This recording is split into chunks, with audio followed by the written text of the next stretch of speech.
श्री स्वामी समर्थ. स्वामींनी सांगितले घर प्रसन्न करणारे उपाय. नमस्कार मैत्रिणींनो, आजचा विषय खूपच खास आहे. आपल्या प्रत्येकाच्या मनात एकच इच्छा असते, आपलं घर आनंदी असावे, सर्व सुख शांतीने राहावे, शांती असावी, घर प्रसन्न असावं.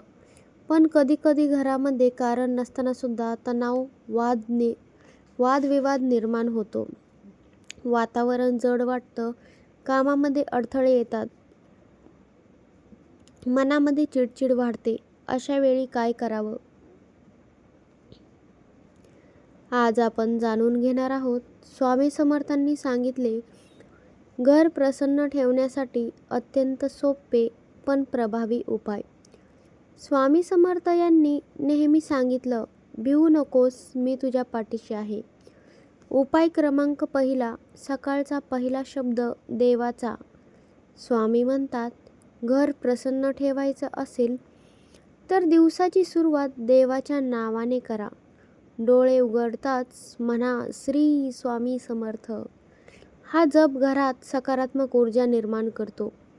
लक्षात ठेवा, सकाळची ऊर्जा पूर्ण दिवसावर परिणाम करते बरं का.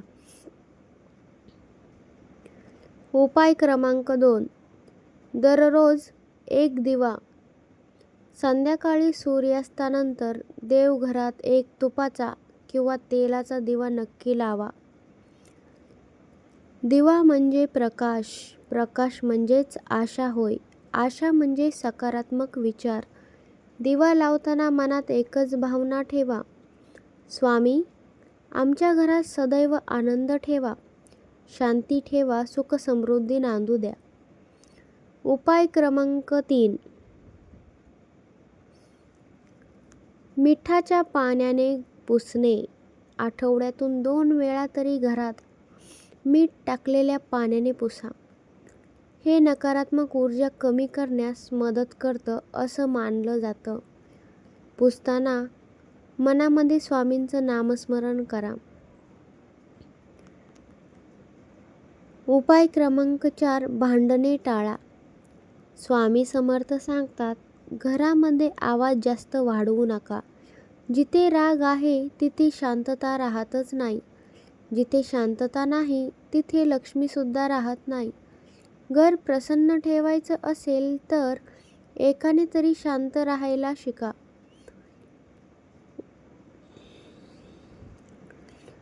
उपाय क्रमांक 5, अन्नाचा आदर. घरातील अन्न वाया जाऊ देऊ नका. स्वामी समर्थ म्हणतात, अन्न हे अन्नपूर्णेचं रूप आहे. जेवताना टीव्ही पाहू नका, शांतपणे कृतज्ञतेने जेवा. उपाय क्रमांक 6, आठवड्यातून एकदा नामस्मरण सभा.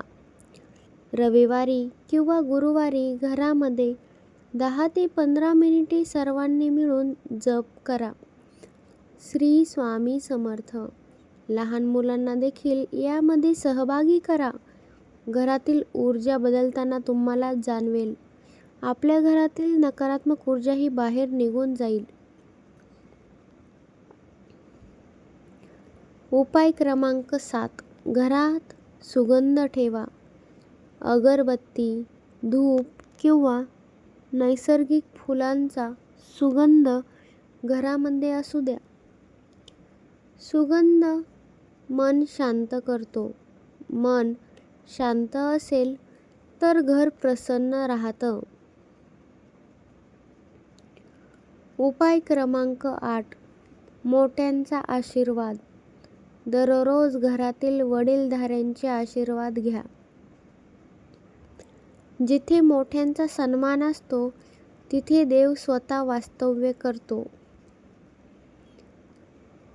उपाय क्रमांक 9, कृतज्ञता.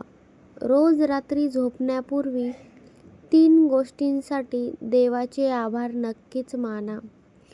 कृतज्ञता हीच खरी संपत्ती आहे.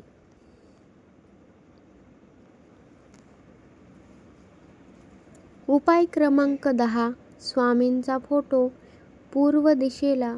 देवघर शक्य असेल तर पूर्व किंवा ईशान्य दिशेला ठेवा. स्वामींच्या फोटोसमोर दररोज 5 मिनिटे शांत बसा. मनातील प्रश्नांची उत्तरे हळूहळू मिटतील. मैत्रिणींनो, घर प्रसन्न ठेवण्यासाठी भरपूर पैसे लागत नाहीत.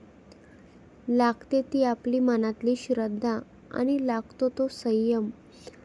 लागते ती आपली सकारात्मक वृत्ती. स्वामी समर्थांनी कधीच मोठे विधी सांगितले नाहीत. ते सतत म्हणायचे, मन शुद्ध ठेवा, घर आपोआपच पवित्र होईल. विशेष गुरुवारचा उपाय. गुरुवारी पिवळ्या फुलांचा हार अर्पण करा. थोडंसं गूळ आणि चणा नैवेद्य दाखवा.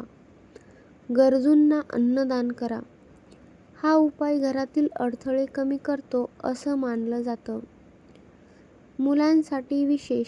मुलांच्या कपाळावर हलकासा चंदन लावा. स्वामींचं नाव कानात सांगा. त्यांच्या मनात सकारात्मक बीज रुजेल.